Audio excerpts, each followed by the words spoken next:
যে আসামিগুলো পাঠালাম এরা হলো আন্তঃজেলা সকলে ডাকাত দলের সদস্য। তাদের বিষয়ে দেশের বিভিন্ন জেলার বিভিন্ন থানায় ডাকাতি, চুরি, ছিনতাই এবং মাদক মামলা আছে।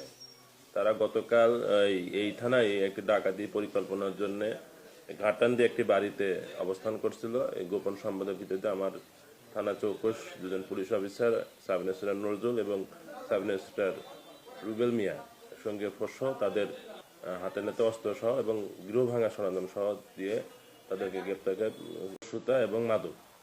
আমরা আমাদের সাধ্যমতো চেষ্টা করছি, সেই সাথে আমরা আশা করব এই ভুয়াপুরবাসীও আমাদের সার্বিক সহযোগিতার মাধ্যমে একটা সুন্দর ভুয়াপুর আমরা উপহার দিতে পারবো ইনশাল্লাহ। ঈদের আগে আমাদের পুলিশ সুপার এই ঈদকে কেন্দ্র করে এবং ঈদের হাট বাজারকে কেন্দ্র করে বেশ কিছু নিরাপত্তা পরিকল্পনা করছে। আমাদের ছাত্রদের যে পরিকল্পনা আছে এই পরিকল্পনার মাধ্যমে আমরা আগাচ্ছি। ইনশাল্লাহ আমরা একটা ভালো পরিবেশ রাখতে পারবো। হ্যাঁ, তাদের রিমান্ড চাওয়া হবে, রিমান্ডে আনন্দের পরবর্তীতে তদন্ত সাপেক্ষে আরো রুবেল মিয়া সঙ্গে ফোর্সসহ তাদের হাতে নাতে অস্ত্র সহ এবং গৃহ ভাঙা সরঞ্জাম সহ দিয়ে তাদেরকে গ্রেপ্তার করে পরবর্তীতে জিজ্ঞাসাবাদে তারা আমাদের প্রাথমিক স্বীকার করছে তারা ডাকাত আসবে, এই গরুগুলো তারা ডাকাতি করার পরিকল্পনা ছিল।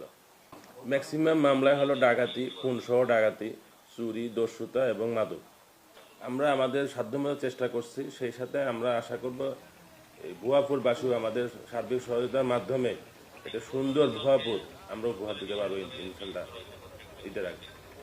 আমাদের পুলিশ সুপার এই ঈদকে কেন্দ্র করে পরিকল্পনা করছে। আমাদের ছাত্রদের যে পরিকল্পনা আছে এই পরিকল্পনার মাধ্যমে আমরা আগাচ্ছি। ইনশাল্লাহ আমরা একটা ভালো পরিবেশ রাখতে পারবো।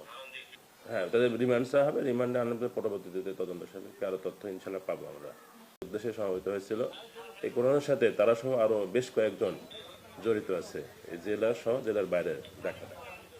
তাদের আমরা বেশ কিছু নাম ঠিকানা পেয়েছি, তদন্তের সাথে সেগুলো আমরা প্রকাশ করছি না এবং আগামীতে তাদের আসামিদের রিমান্ডে আনলে আগামী আরো নাম ঠিকানা পাবো ইনশাল্লাহ। যারা জড়িত আছে তাদেরকে আমরা সকলকে গ্রেপ্তার করে আইনের আওতায় আনতে পারবো।